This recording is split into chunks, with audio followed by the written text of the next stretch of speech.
Hello everyone and welcome back to Reading in Bed Extracts with me, Amanda Steele.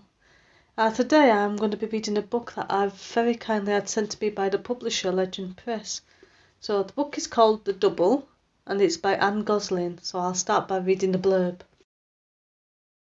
Following a violent outburst at an awards ceremony, Fedor Korali, a prize-winning neuroscientist and Cambridge don, is sent to an isolated psychiatric clinic in the Swiss Alps.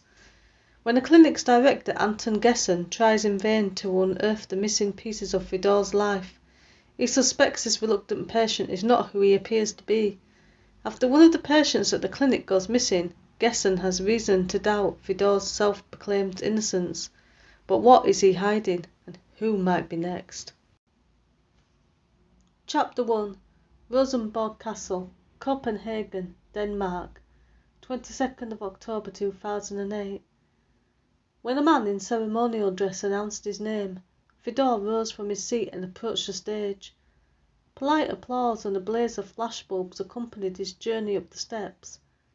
Blinded by the cameras, he briefly stumbled as a wave of nausea threatened to derail his progress towards the dais and the beaming man awaiting him.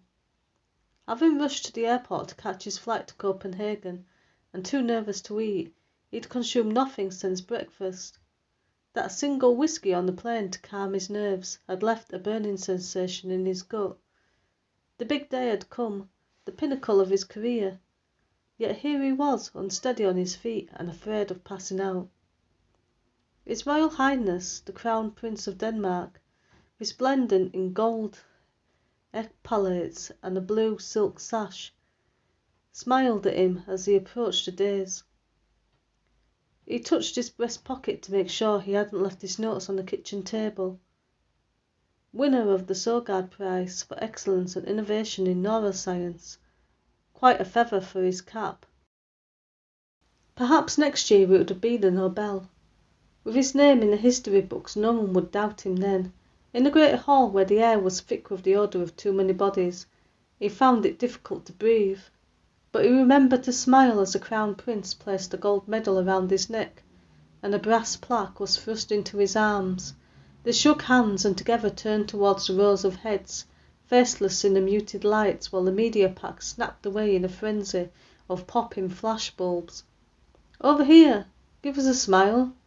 He flinched in the bright lights and shuffled his notes, frowning through a brief moment of confusion. Why was he here? Before launching into his prepared remarks, he began with Newton's famous quote about standing on the shoulders of giants, sure to be a crowd pleaser. But his words stalled and juddered as he thanked his colleagues and students, pausing to remind the esteemed members of the audience about the slow and painstaking nature of scientific progress.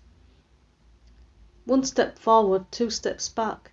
He meant to offer them a pithy line frequently quoted in his field, but he couldn't locate the phrase in his notes. Did he not write it down? Sweat streamed from his brows. Before him, the disembodied heads expanded to ghoulish proportions, then receded like deflating balloons. He struggled to read his notes, and when he looked up he spotted a man slipping through the doors and taking the place at the back of the hall. Arms crossed, jutting chin. A sinister, jeering figure with black eyes that glowed like embers. Blood rushed to his face. Him again! How dare he? Choking with rage, a strangled cry escaped his lips. "Monster! Traitor! You're supposed to be dead!" Blind with fury, Fedor leapt from the stage and raced down the aisle to lunge for the intruder's throat. The satisfying crack of the man's skull against the stone floor gave him a brief moment of pleasure. Amidst the rising tide of chaos and clamour, someone wrenched his arm back. A sharp cry, a stab of pain. Darkness fell upon him like a shroud. And that's the end of the extract for this episode.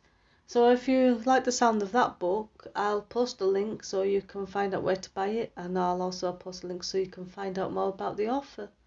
So thanks for listening, and tune in next time, and remember to subscribe so that you get informed when a new episode is posted, because I'm currently doing my book Ghost of Me, where I'm posting a chapter every week So unfortunately this podcast isn't going to be weekly anymore, so it could be 2 or 3 weeks or even monthly. But if you're a subscriber, you'll be informed when it goes online. So thanks for listening, and bye for now.